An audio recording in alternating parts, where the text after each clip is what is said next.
महाराष्ट्र अभिमान न्यूजपेपरचे संपादक शालिक पाटील, संचालित महाराष्ट्र अभिमान सोशल मीडिया न्यूज चॅनल सामाजिक हितासाठी यापुढे आपल्या सेवेत कार्यरत आहे। हा झेंडा भल्या कामाचा जो घेऊन निघाला,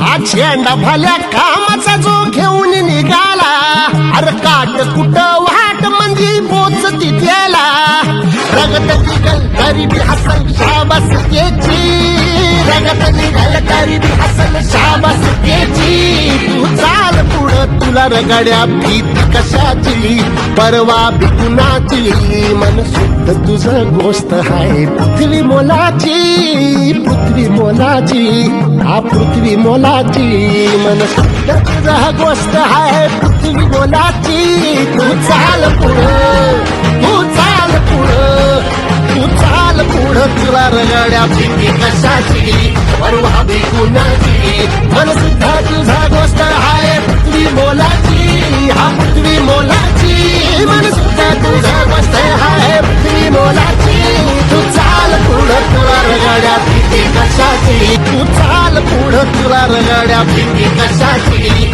परवा भी कुणाची, मन शुद्ध तुझा गोष्ट आहे पृथ्वी मोलाची, हा पृथ्वी मोलाची, मन शुद्ध तुझा गोष्ट आहे पृथ्वी मोलाची, तू चाल पुढं तुला रगड्या भीती कशाची। और आपका आशीर्वाद हमारे साथ रहे। हम 96 से ये लड़ाई यहाँ नवरेनगर में लड़ रहे, उसको यहाँ तक आने के लिए 25 साल लग गए। 25 साल के बाद में आज मौका आया है, लेकिन जब तक हमारे दैवत शहर प्रमुख अरविंद जी वायकर, इनका आदेश जब तक आता नहीं तब तक उनका धंधा कुछ करता नहीं। अगर एक बार आदेश आ गया तो अपनी जान की बाजी लगाने के लिए भी तैयार रहता है। तो ये उनके नाम से ही मिलिंदान का नाम यहाँ नवरेनगर में चला है और उन्होंने इतना बड़ा किया है। मैं ज़्यादा टाइम बोलूँगा नहीं, पहले इन लोग को बोलने दूंगा, बाद में थोड़ा सा दो शब्द बोलूँगा बाद में।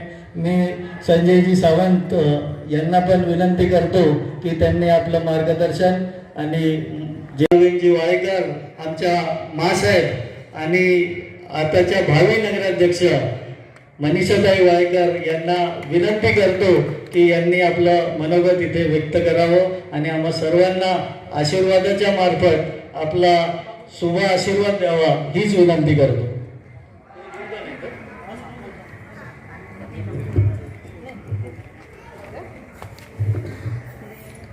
महाराष्ट्राचं आराध्य दैवत राजे शिवछत्रपती, घटनेचे शिल्पकार परमपूज्य डॉक्टर बाबासाहेब आंबेडकर, आम्हा शिवसैनिकांचं लाडकं दैवत वंदनीय शिवसेना प्रमुख बाळासाहेब ठाकरे, गुरुवर्य धर्मवीर आनंद दिघे साहेब, स्वर्गीय शाबीरभाई शेख, मासाहेब मीनाताई ठाकरे यांच्या स्मृतीस देखील विनम्र अभिवादन करते। आज नवरेनगर परिसरात निवडणूक पूर्व म्हणजे निवडणूक जाहीर झालेली आहे, परंतु अजून उमेदवार जाहीर झालेले नाहीत। तर नागरिकांपर्यंत शिवसेना कशी पोचवायची, शिवसेनेचं काम कसं पोचवायचं हे आम्ही आधीच सुरू केलेलं आहे आणि आजची ही छोट्याखानी म्हणता येणार नाही, भव्य अशी ही बैठक, या बैठकीला उपस्थित असलेले या सोसायटीचे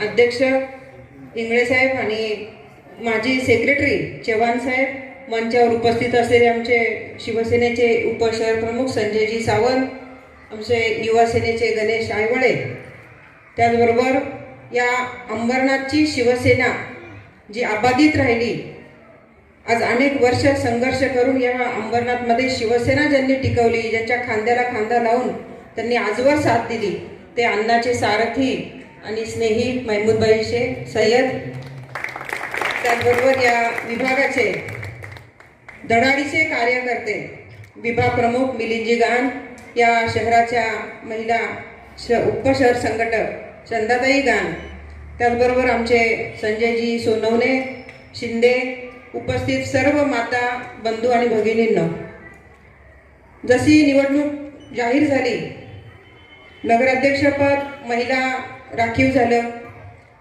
पहिली सुरुवात आमच्या संजय सावंत यांनी केली आणि त्यांनी त्या भागामध्ये मला घेऊन फिरले. त्याचबरोबर आमचे संजय सोनवणे देखील या सोसायटीमध्ये आम्ही नागरिकांना जाऊन भेटलो, जे आपले नागरिक आहेत, हक्काचे आहेत, ज्यांच्याकडे आपण हक्काने जाऊ शकतो, शिवसेनेवर प्रेम करणारे आहेत, अशा लोकांकडे आम्ही जाऊन आशीर्वाद घेतले आणि या शिवसेनेच्या प्रचाराची सुरुवात केली. सांगायचं तात्पर्य एवढंच की अंबरनाथमध्ये शिवसेना काय आहे आणि या ठाणे जिल्ह्यात शिवसेना काय हे सांगायची गरज नाही. अख्ख्या महाराष्ट्रामध्ये आमचे एकनाथजी शिंदे साहेब या महाराष्ट्र राज्याचे लाडके माजी मुख्यमंत्री, त्याचबरोबर आत्ताचे विद्यमान उपमुख्यमंत्री एकनाथजी शिंदे साहेब आणि या कल्याण लोकसभेला लाभलेलं एक उमदं नेतृत्व, एक अभ्यासू आणि एक कामाचं विजन ज्यांच्याकडे आहे असे डॉक्टर श्रीकांत शिंदे साहेब यांच्या मार्गदर्शनाखाली या अंबरनाथच्या शिवसेनेची घोडदौड, त्याचबरोबर आपले शहर प्रमुख अरविंद वायकर साहेब यांनी जे हे शिवसैनिक घडवले, जसं मिलिंद गान आता म्हणाले की अण्णांनी आमच्यावर विश्वास टाकला. खरोखर शहर शाखेच्या माध्यमातून या शहरामध्ये जे जे काही कार्यक्रम होतात ती आमची शिवसेना शहर शाखेची टीम, अण्णा नेहमी म्हणतात की मी एक हाक द्यायची, एक कार्यक्रम ठरवायचा की आमची टीम कामाला लागते.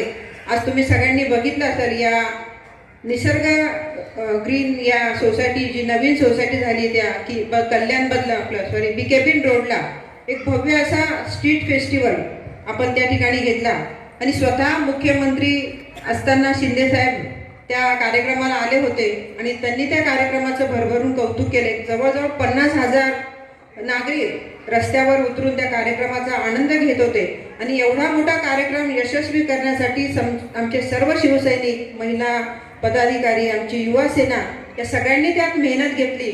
आज आपण अंबरनाथचा स्ट्रीट फेस्टिवल असेल तो देखील आमच्या शिवसैनिकांच्या जोरावरच तो यशस्वी होतो. अण्णा नेहमी म्हणतात आम्ही कुठलाही कार्यक्रम आम्ही इव्हेंट मॅनेजमेंट करून करत नाही, आमची मॅनेजमेंट ही आमची शिवसेना आणि शिवसैनिक आमचे पदाधिकारी केले. आज या अंबरनाथमध्ये जो विकास झाला आहे आपण बघत असाल, हे नवरेनगर त्यावेळेस कसं होतं, काही जुनी मंडळी इथे आहेत, संजय सावंत आहेत, संजय सोनवणे आहेत, मिलिंद गान त्यावेळेस नुकतेच इथे आलेले होते अंबरनाथमध्ये. पण अण्णा ज्या वेळेस 95 साली नगरसेवक झाले, सभापती झाले आणि त्यावेळेस 1 वर्ष नगराध्यक्ष अण्णा 98 साली झाले. त्यानंतर सलग 5 वेळा ते नगराध्यक्ष राहिले अंबरनाथ नगरपालिकेचे आणि त्यांनी बघितलं की या भागातली या अंबरनाथ शहर हे वाढतंय आणि भविष्यात शहराला खूप पाण्याचा तुटवडा होणार आहे. आज होतोय, त्याची उणीव आपल्या सगळ्यांना भासतीये. ज्या अंबरनाथमध्ये 24 तास पाणी येत होतं, आज ते पाणी 24 मिनिटावर यायला लागले. अनेक सोसायट्यांमध्ये पाण्याचा प्रॉब्लेम आहे. आम्ही जिथे जिथे आत्तापर्यंत गेलो तिथे तिथे सगळे समाधानी आहेत. फक्त पाण्याची एक सगळ्यांनी तक्रार केली की पाणी आमच्याकडे व्यवस्थित येत नाही. बाकी शहर खूप चांगलं झालंय, रस्ते चांगले झालेत, मोठमोठ्या योजना प्रकल्प या अंबरनाथ शहरात झाले, परंतु पाण्याची थोडी गैरसोय आहे. खरंच मान्य करतो. या ठिकाणी त्यावेळेस अण्णांनी नवरेनगर या भागामध्ये ती पाण्याची टाकी बांधली आणि इरिगेशन डिपार्टमेंटकडे एक चिखलोली डॅम, ते डॅम नगरपालिकेला घेण्यासाठी त्यांनी प्रयत्न केले. त्यावेळेस नगरपालिकेकडे एवढा प्रचंड असा फंड नसायचा. कुठली एखादी योजना प्रकल्प राबवायचा असला तर शासनाकडनं आपल्याला कर्ज घ्यावं लागायचं आणि त्यावेळेस अण्णासाहेबांनी त्यांची सर्व बॉडी, त्यावेळेसचे नगरसेवक असतील, सभापती असतील, ह्या सगळ्यांनी तो पाठपुरावा केला आणि या ठिकाणी शाबीरभाई शेख यांनी देखील या अंबरनाथ विधानसभेचे ते आमदार होते, त्यांनी पाण्याची टाकी या ठिकाणी बांधली आणि आपण आज बघतो या पूर्व भागेला बऱ्याच सोसायट्यांना त्या पाण्याचा उपयोग आज होत आहे. म्हणजे भविष्यात काय अडचण येणार आहे